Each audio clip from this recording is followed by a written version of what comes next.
If this video showed up for you, it's because this story is gonna move you and give you chills. So go ahead and subscribe to the channel if you like this kind of story, and comment which city you're watching from.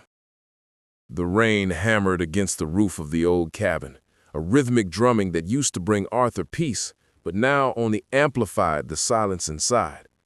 The air in the living room was heavy, smelling of stale coffee and old wood, but lacking the one scent that made it a home, the lavender perfume his wife Elena used to wear. Since she passed 2 years ago, Arthur had been merely existing, a ghost haunting his own life. He sat in his worn armchair, the leather cold against his skin, staring at the empty space on a rug where his 7-year-old son, Leo, should have been playing with his toy trucks. But the rug was bare. The house was quiet, too quiet. Arthur's hands trembled as he lifted a lukewarm mug of tea to his lips. He was a man carved from grief, his shoulders slumped under a weight no father should ever have to bear. For the last 3 days, the only sound that had broken this suffocating silence was the ringing of the telephone. Police officers with apologetic voices, neighbors with pity in their eyes, all saying the same thing without actually saying it: give up. But Arthur couldn't give up.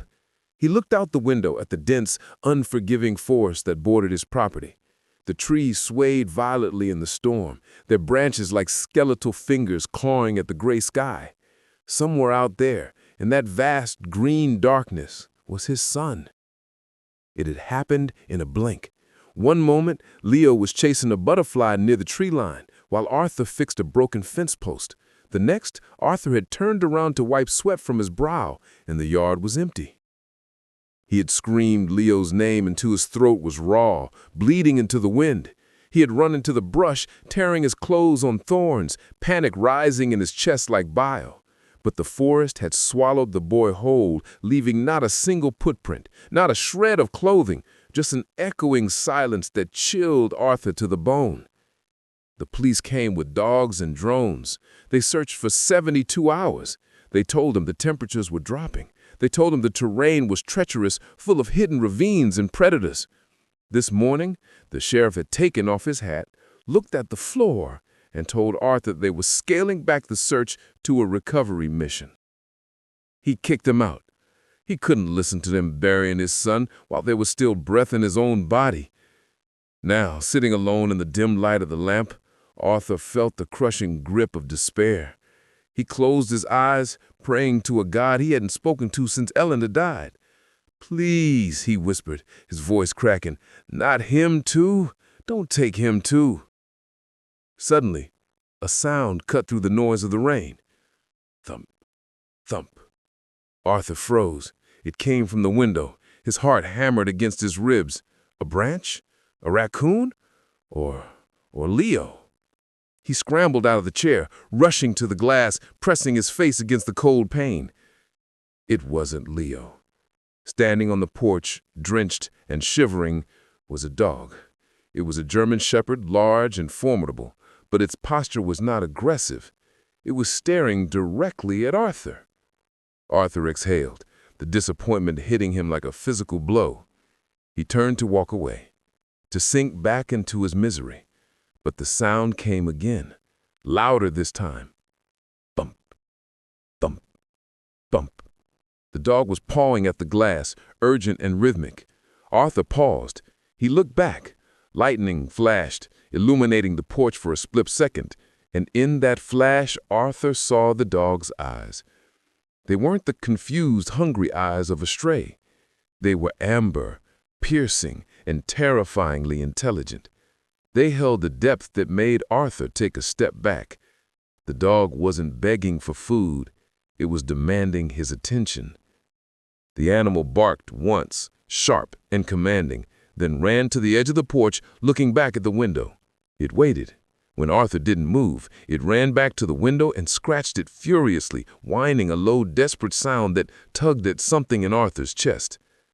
It was almost as if the dog was saying, "Hurry."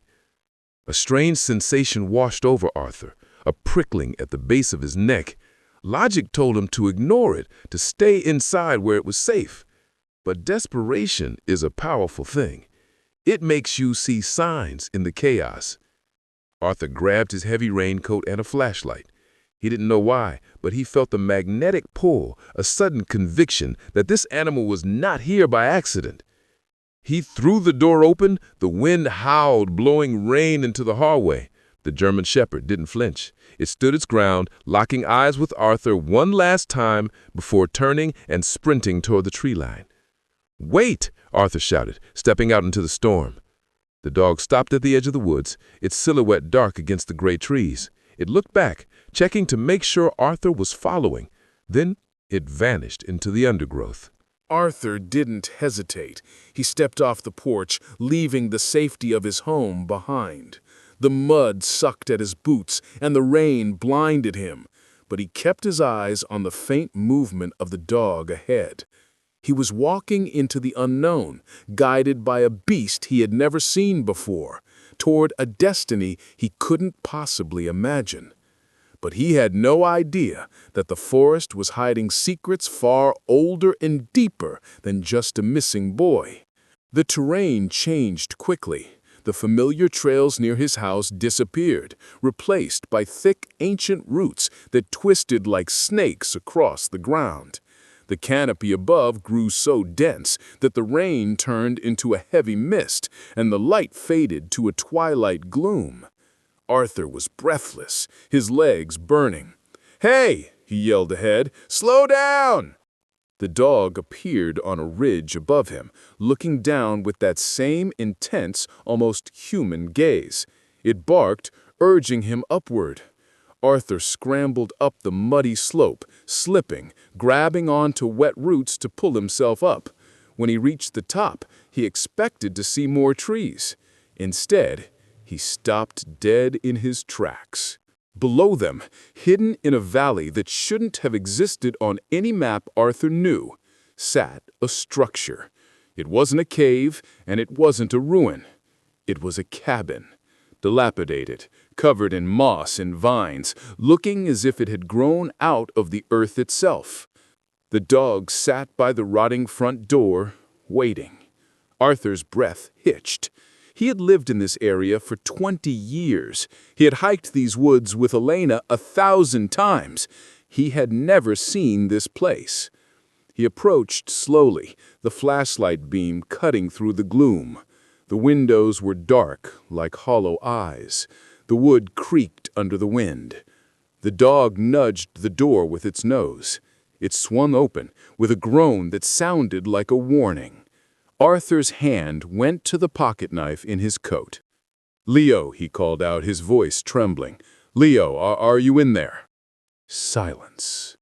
The dog walked inside. Arthur followed, his heart pounding in his ears like a war drum.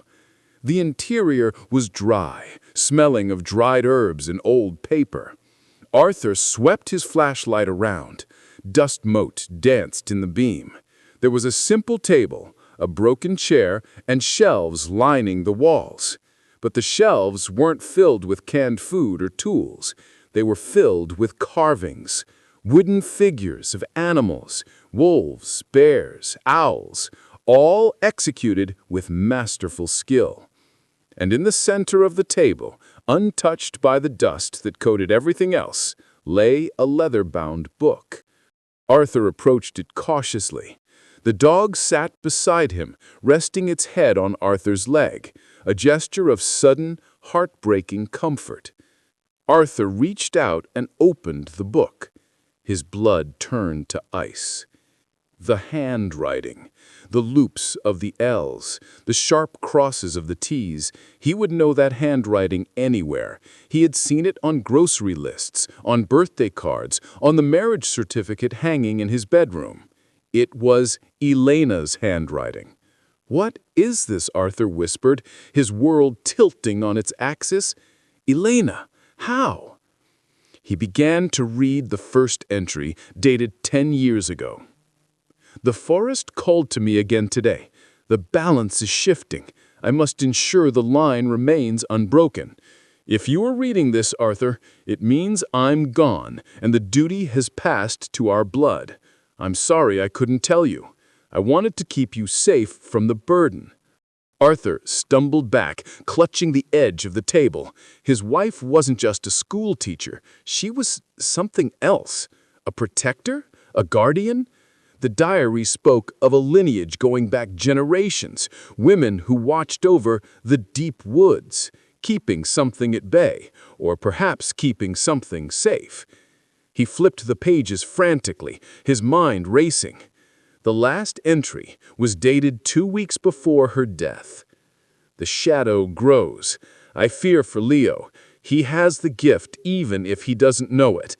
If I fall, the guardians will watch him. They will send the shepherd." Arthur looked down at the dog. The animal looked up, its tail thumping softly against the floor. "The shepherd." Arthur breathed. "You." Realization crashed into him. This wasn't a kidnapping. It wasn't an accident. Leo hadn't just gotten lost. He had been summoned, or protected.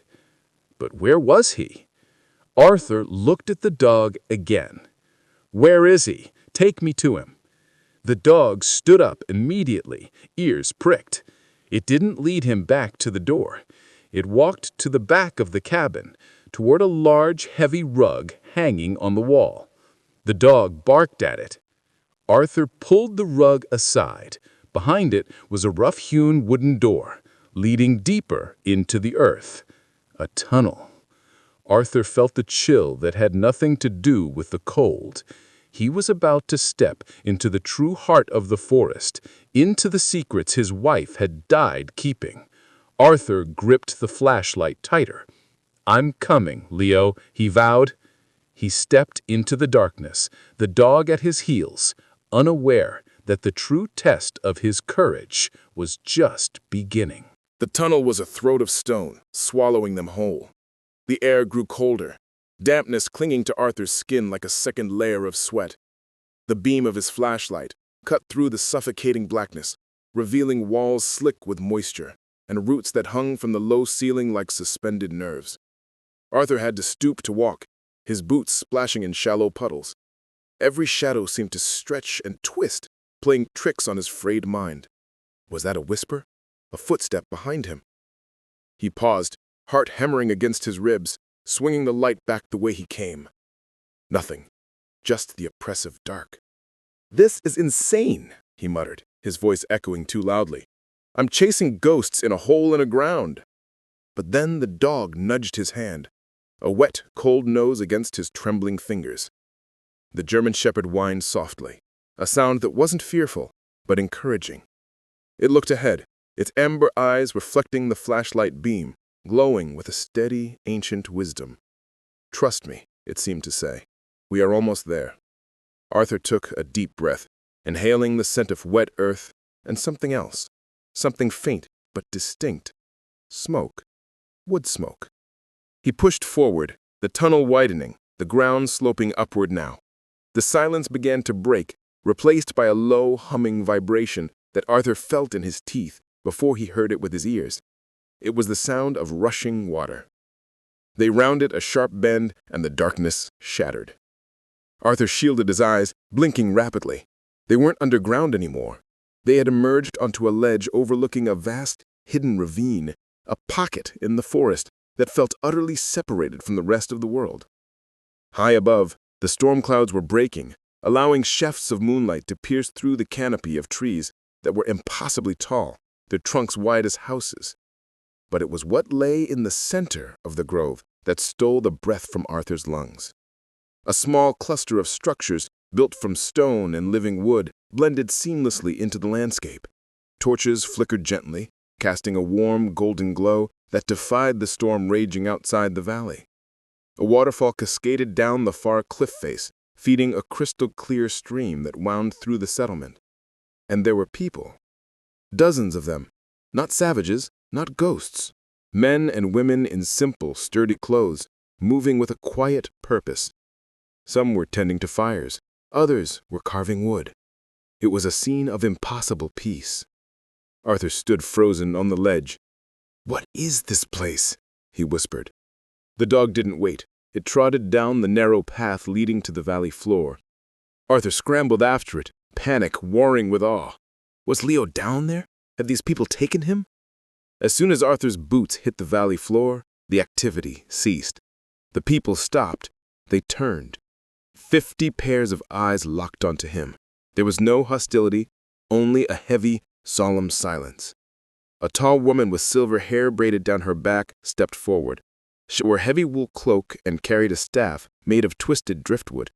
She looked at the dog, then at Arthur. Her expression softened. "The shepherd has returned," she said, her voice clear and melodic, carrying over the sound of the waterfall.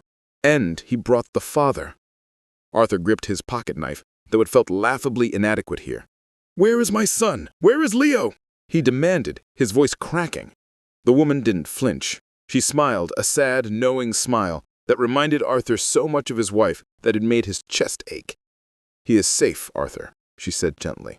"We have been expecting you. Elena said you would come eventually." The mention of his wife's name sucked the anger right out of him, leaving only confusion and grief. You knew her?" "She was one of us," she replied, gesturing to the grove. "A guardian, one of the few born with the spirit to listen to the woods. She left to live in the world of men, for love, for you, but she never forgot her duty." She stepped aside, pointing toward a large, ancient willow tree near the stream. "Go. He is waiting." Arthur didn't need to be told twice. He ran. He ran past the fire pit, past the silent watchers, his boots pounding the soft grass. Under the canopy of the willow, sitting on a mossy rock, with his legs dangling over the water, was a small figure. "Leo!" The boy turned. He wasn't crying. He wasn't hurt. He was holding a wooden carving of a wolf, turning it over in his small hands. When he saw his father, his face lit up with a brilliance that outshone the moon. "Daddy!" Leo jumped off the rock and sprinted. Arthur fell to his knees, arms wide open, and the impact of his son's body against his chest was the only reality that mattered. He buried his face in Leo's neck, smelling the rain and the earth and the sweet, milky scent of his child. Tears, hot and fast, finally spilled over, washing away days of terror. "I've got you," Arthur sobbed, rocking him back and forth. "I've got you, Leo. I'm here." "I knew you'd come," Leo said, pulling back to look at him. His eyes were wide and unafraid. "The doggy told me." Arthur froze. He looked over Leo's shoulder. The German shepherd was sitting a few feet away, watching them. It didn't pant or wag its tail. It sat with the regal stillness of a statue. "The dog told you?" Arthur asked, wiping his eyes. Leo nodded vigorously. "He said Mommy sent him. He said I had to come here because the storm was going to be bad and the bad trees might fall on the house. He showed me the secret way." Arthur looked up at the silver-haired woman who had approached them quietly. "The storm that passed over your house tonight destroyed the roof of Leo's bedroom. If he had been in his bed, Arthur, he would be gone." The blood drained from Arthur's face. The realization hit him with the force of a physical blow. The disappearance, the panic. It hadn't been a tragedy. It had been a rescue. Arthur looked at the dog, the creature he had cursed for scratching at his window, the beast he had almost ignored. The animal wasn't just a dog. It was a messenger, a lifeline sent from the other side of the veil, orchestrated by the love of a mother who refused to let death stop her from protecting her child. He reached out, his hand trembling, and laid it on the dog's head. The fur was coarse and warm. The dog leaned into his touch, closing his eyes, and for a fleeting second, Arthur felt a warmth spread through his hand, a sensation of familiar, loving comfort. "Elena." "Thank you," Arthur whispered, his voice thick with emotion. "Thank you." The silver-haired woman placed a hand on Arthur's shoulder. "The lineage is strong in him, Arthur. The forest knows its own, but his place is with you. For now." She handed him a lantern. "The storm is breaking. The path back is safe. The shepherd will guide you home." Arthur stood up, lifting Leo into his arms. The boy was heavy, but Arthur felt like he could carry the weight of the world. He looked around the grove one last time, at the faces of the people who had watched over his son, at the hidden sanctuary his wife had been a part of. He realized he wasn't just a widower anymore. He wasn't just a single father trying to survive. He was part of something bigger. "Let's go home, buddy," Arthur said, pressing a kiss to Leo's forehead. "Can the doggy come?" Leo asked, yawning, his head resting on Arthur's shoulder. Arthur looked down at the German shepherd. The dog was already standing at the entrance of the trail waiting for them. "Yeah," Arthur smiled, a genuine, tearful smile. "Yeah, Leo, I think he's part of the family now." The journey back was different. The fear was gone, replaced by a sense of reverence. The woods didn't seem menacing anymore. They felt alive, watchful, protective. Every rustle of leaves sounded like a whisper of assurance. They emerged from the tree line just as the sun began to crest over the horizon, painting the sky in hues of violet and gold. The storm had passed, leaving the world washed clean. Arthur walked up the driveway of his home. He saw the damage the woman had spoken of.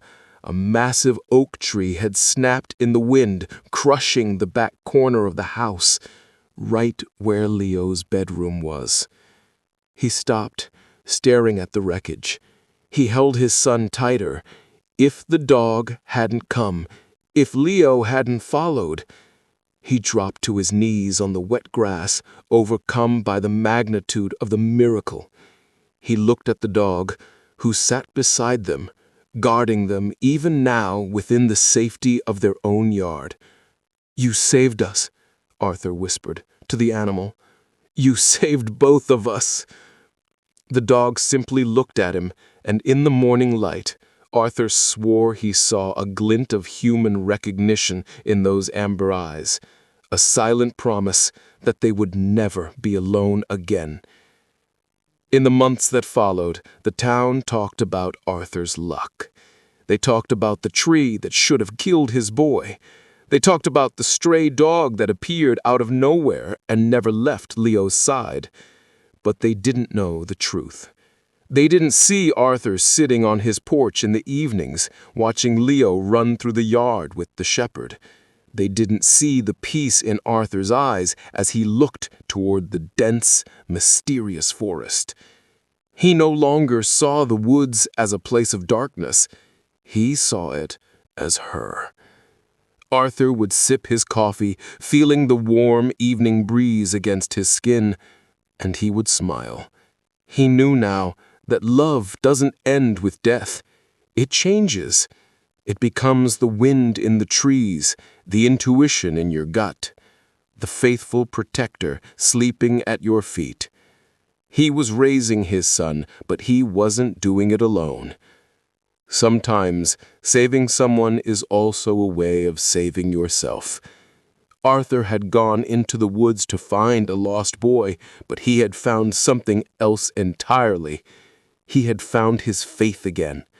He had found the strength to keep living. And as the sun set, casting long shadows across the grass, Arthur whispered into the wind, knowing she could hear him. "We're okay, Elena. We're okay."